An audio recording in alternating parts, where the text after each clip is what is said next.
दोस्तों आप देख रहे हैं द वायरल टीवी। दोस्तों कोर्ट का आदेश आ चुका है। शर्जील इमाम और उमर खालिद को बेल नहीं मिली। 1700 दिन हो चुके हैं। 5 साल बिना ट्रायल के जेल में बंद उमर खालिद और गुलब शाह को बेल नहीं मिली। लेकिन यही बलात्कारी बाबा होते तो अब तक उन्हें बेल मिल गई होती। उदाहरण के तौर पर राम रहीम को ले सकते हैं। दनादन इनको बेल मिल रही है। अगर इनका बर्थडे है तो बेल पर आते हैं बाहर। कोई प्रोग्राम होता है तो राम रहीम को जेल से बाहर आना पड़ता है। अब यहाँ पर दोहरा चरित्र देखने को मिल रहा है। कैसे हमारे देश में अगर आप मुस्लिम हैं तो आप बिना ट्रायल के जेल में रहेंगे, चाहे वह कितने ही दिन हो जाएं। 5 साल हो गए उमर खालिद और शर्जील इमाम को। गलती थी भाजपा के खिलाफ बोलना। इतना महंगा पड़ा कि जेल में बंद है। न कोई सिफारिश करने वाला है और न ही कोई जेल से बाहर निकलवाने वाला है। विपक्ष है जो मुस्लिमों का वोट लेता है।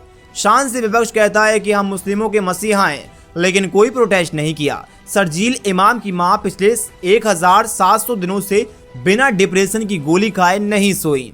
मामला यह है कि सरकार का विरोधी थे। शर्जील इमाम सरकार के विरोधी थे। क्या मामला हुआ मैं आपको पूरी इन्फॉर्मेशन ये बताऊंगा। उससे पहले मेरी आपसे गुजारिश है कि आप इस वीडियो को ज़्यादा से ज़्यादा शेयर करें। क्या मालूम इस वीडियो से शर्जील इमाम बाहर आ जाएं। आपकी जो भी राय अपनी राय कॉमेंट में ज़रूर बताएं। आज हम बात करने वाले हैं शर्जील इमाम और उमर खालिद और कई सारे ऐसे युवा के बारे में जो अभी 5 साल से जेल में बंद हैं, लेकिन बिना जमानत के अभी भी जेल में हैं। दिल्ली हाई कोर्ट ने दिल्ली दंगे 2020 मामले में शर्जील इमाम, मोहम्मद खालिद, अतर खान, सैफी मोहम्मद, सलीम खान, सिफाउर रहमान, मीरा हैदर, गुलब शाह फातिमा और सादाब अहमद को जेल में बंद कर रखा है। लेकिन उनकी सुनवाई जस्टिस नवीन चावला की तरफ से की जा रही थी। उसके बाद ये कह दिया गया उन्हें जमानत नहीं मिलेगी। क्यों नहीं मिलेगी? जमानत इसलिए नहीं मिलेगी क्योंकि ये मुस्लिम हैं, ये देश के गद्दार हैं। लोग कहते हैं कि ये देश के गद्दार हैं, लेकिन ये वही उमर खालिद जो आज से कुछ टाइम पहले 2019 में इनका एक भाषण सामने आया था। कहते थे कि मेरा नेता मोहम्मद अली जिन्ना नहीं, मैं अपना नेता महात्मा गांधी को मानता हूँ। मैं पाकिस्तान से प्यार नहीं, मैं हिंदुस्तान से प्यार करता हूँ। आप एक बार इस वीडियो को जरूर देख लीजिए। उमर खालिद बोलते हैं यही मेरे देशभक्ति का सबूत है। एक भरे मन से खड़े होकर अपनी देशभक्ति का सबूत देते बोलते हैं मैं महात्मा गांधी को नेता मानता हूँ, मोहम्मद अली जिन्ना को नहीं। और क्या सबूत लिया जाएगा हमारी देशभक्ति का, मुस्लिम होने का। लेकिन मोदी सरकार के खिलाफ कुछ चंद बातें बोली, सरकार की नीति के खिलाफ बातें बोली और जेल में आज बंद है। मामला यहाँ पर नहीं था। मामला ये हुआ कि उमर खालिद के जाने के बाद शर्जील इमाम को भी गिरफ्तारी हो गई। शर्जील इमाम की मां पिछले 1700 दिनों से बिना नींद की गोली खाए सोई नहीं है। उनका रोज एक गोली खाती हैं तभी नींद आती है। रोज रोती हैं अपने बेटे के आस में, क्या कब मेरा बेटा वापस आएगा और मुझसे मिलेगा।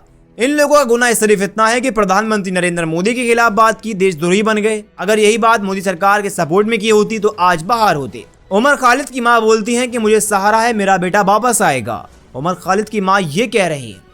हालात तो आगे जूझने का बोला है और लड़ेंगे जीतेंगे, इंकलाब जिंदाबाद। उमर खालिद की मां ये बोल रही हैं। उमर खालिद की मां आस में बैठी हैं अपने बेटे के। दूसरी तरफ बाबा राम रहीम को लीजिए, बलात्कारी हैं, पैसा रखते हैं, जनता को मूर्ख बनाते हैं, जेल में रहते हैं, लेकिन 40 या 50 दिन के बाद बाहर आ जाते हैं, अय्याशी करते हैं और फिर चले जाते हैं। बाबा रहीम का तो सेलिब्रिटी के जैसा हिसाब है, आए वापस आए, लोगों से मिले, फिर वापस चले गए और बलात्कारी हैं। आपने बाबा राम रहीम के बारे में आपको पूरा मालूम ही होगा। लेकिन ये युवा पीढ़ी कोई आसाराम या राम रहीम नहीं। इनमें ज्यादातर पढ़ने लिखने वाले युवक कोई समाज से भी तो कोई IIT बॉम्बे से कंप्यूटर इंजीनियरिंग की डिग्री हासिल करने वाला इंसान है।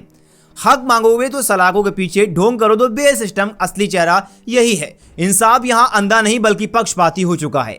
अब उमर खालिद की बात कर लेते हैं। सैयद उमर खालिद 11 अगस्त 1987 में पैदा हुए। जवाहरलाल नेहरू यूनिवर्सिटी में JNU में NRC को लेकर प्रोटेस्ट हुआ और नजीब के लिए आवाज़ उठाई, और ये आवाज़ क्या मालूम उन्हें जेल तक पहुंचा देगी। आपने देख ही लिया। आप अपनी राय कमेंट में ज़रूर बताएं, वीडियो को लाइक करें।